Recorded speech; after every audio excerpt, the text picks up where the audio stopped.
चलते हैं आगे के 26 से 50 तक के क्वेश्चंस की तरफ। एक्सेल में काउंट इफ फंक्शन का उपयोग किसके लिए होता है? ए, ऑल सेल्स की गणना करने के लिए। बी, ब्लैंक सेल्स की गणना करने के लिए। सी, कंडीशन के आधार पर सेल्स की गणना करने के लिए। डी, टेक्स्ट सेल्स की गणना करने के लिए। इसका सही जवाब है ऑप्शन सी, कंडीशन के आधार पर सेल्स की गणना करने के लिए।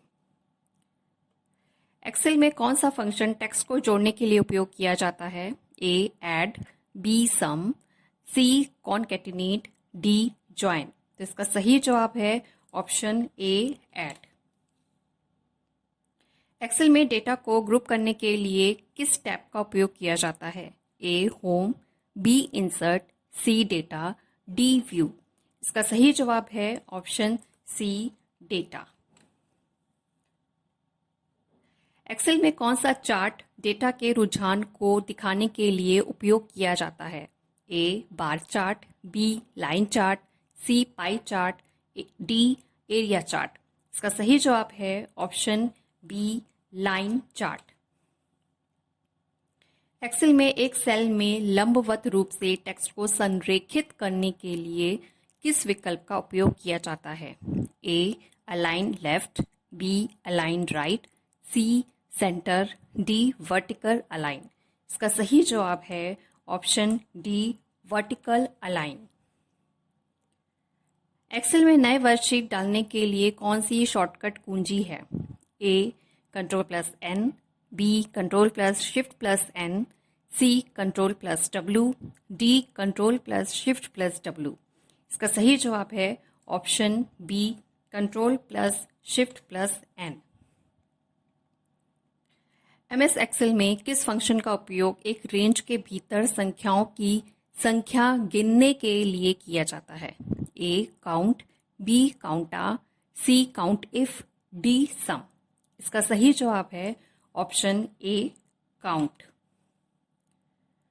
एक रेंज में सबसे उच्च मूल्य को खोजने के लिए MS एक्सेल में कौन सा फंक्शन उपयोग किया जाता है? ए, max. B, min. C, large. D, highest. इसका सही जवाब है option A, max. MS Excel में A1+B1 सूत्र क्या करता है? ए, यह A1 और B1 में मौजूद मानों को गुणा करता है। बी, यह A1 में मौजूद मान से B1 में मौजूद मान को घटाता है। सी, यह A1 और B1 में मौजूद मानों को जोड़ता है। डी, यह A1 में मौजूद मान को B1 में मौजूद मान से भाग देता है। इसका सही जवाब है ऑप्शन सी, यह A1 और B1 में मौजूद मानों को जोड़ता है। कौन सी एक्सेल सुविधा आपको उन कोशिश किए गए सेल्स को हाईलाइट करने की अनुमति देती है? A, conditional formatting. B, data verification. C, filter. D, sorting. इसका सही जवाब है option A, conditional formatting. Excel में VLOOKUP फंक्शन क्या करता है? ए, टेबल के पहले कॉलम में एक वैल्यू को खोजता है और एक स्पेसिफाइड कॉलम से उसी रो में एक वैल्यू लाता है।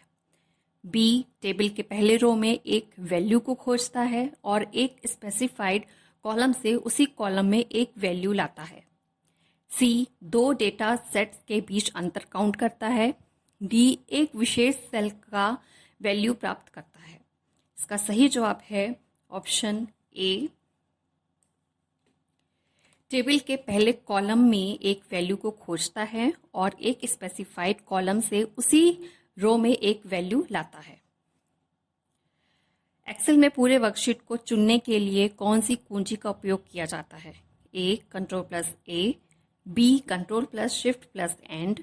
सी, Ctrl+Shift+Space। D, Ctrl+Home।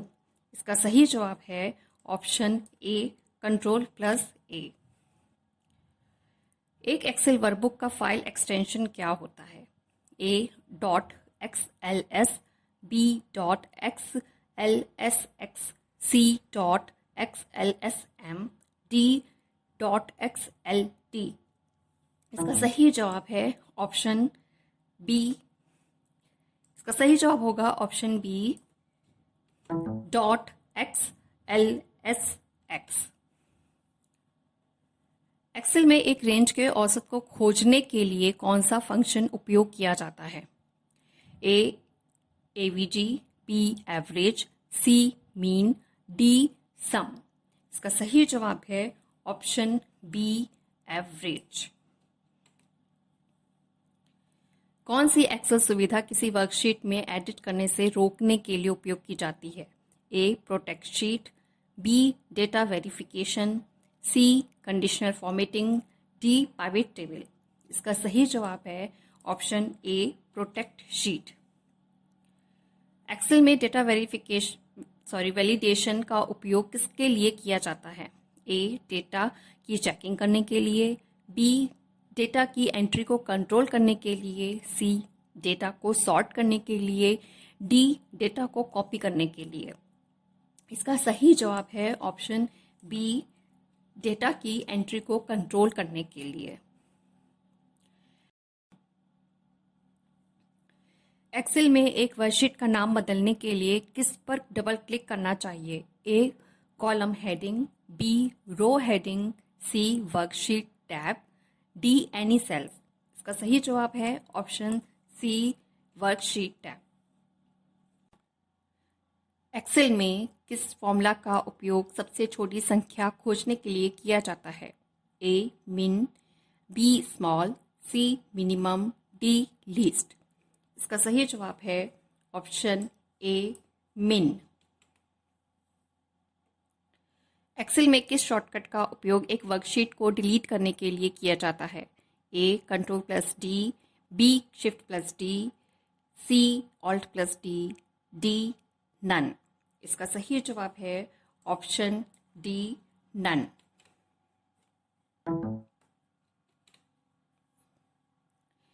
एक्सेल में ऑटो सम का उपयोग किसके लिए होता है? ए सभी नंबर्स को घटाने के लिए, बी सभी नंबर्स को जोड़ने के लिए, सी सभी टेक्स्ट को जोड़ने के लिए, डी सभी सेल्स को हटाने के लिए। इसका सही जवाब है ऑप्शन बी सभी सेल्स को जोड़ने के लिए।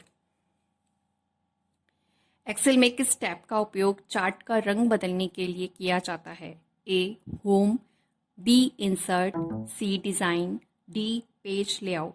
इसका सही जवाब है ऑप्शन सी डिजाइन। एक्सेल में फ्लैश फिल का उपयोग किसके लिए होता है? ए डेटा को फॉर्मेट करने के लिए, बी डेटा को फिल्टर करने के लिए, सी डेटा को ऑटोमेटिक फिल करने के लिए, डी डेटा को कॉपी करने के लिए। इसका सही जवाब है ऑप्शन सी डेटा को ऑटोमेटिक फिल करने के लिए। एक्सेल में सेल्स स्टाइल का उपयोग किसके लिए होता है?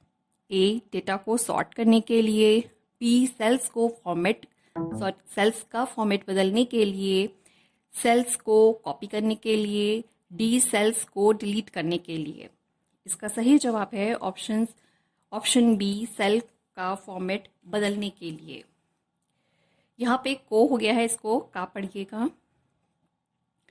एक्सेल में एक नया चार्ट जोड़ने के लिए किस शॉर्टकट का उपयोग किया जाता है? ए F10, बी F11, सी F12, डी F9। इसका सही जवाब है ऑप्शन बी F11। एक्सेल में गोल सिक का उपयोग किसके लिए होता है? ए एक टारगेट वैल्यू तक पहुंचने के लिए, बी डेटा को सॉर्ट करने के लिए, सी डेटा को फॉर्मेट करने के लिए, डी डेटा को कॉपी करने के लिए। इसका सही जवाब है ऑप्शन ए एक टारगेट वैल्यू तक पहुंचने के लिए। ये थे मेरे 50 क्वेश्चंस जो कि 2 पार्ट्स में मैंने इसको डाला है। इसको देखिएगा, वीडियो पसंद आए तो लाइक कीजिएगा, शेयर कीजिएगा, चैनल को सब्सक्राइब कीजिएगा और चैनल पे यूं ही बने रहिएगा। ऐसे ही और वीडियोस आते रहेंगे, तो बस आपसे यही रिक्वेस्ट है, चैनल पे बने रहें। थोड़ा सा लेट हो जाता है कभी कभी, लेकिन आएंगे ज़रूर। तो प्लीज़ चैनल को सब्सक्राइब करके रखिएगा, शेयर करिएगा, कमेंट कीजिएगा और लाइक ज़रूर कीजिएगा। मिलते हैं जल्दी एक नई वीडियो के साथ। तब तक के लिए bye bye, take care, thank you.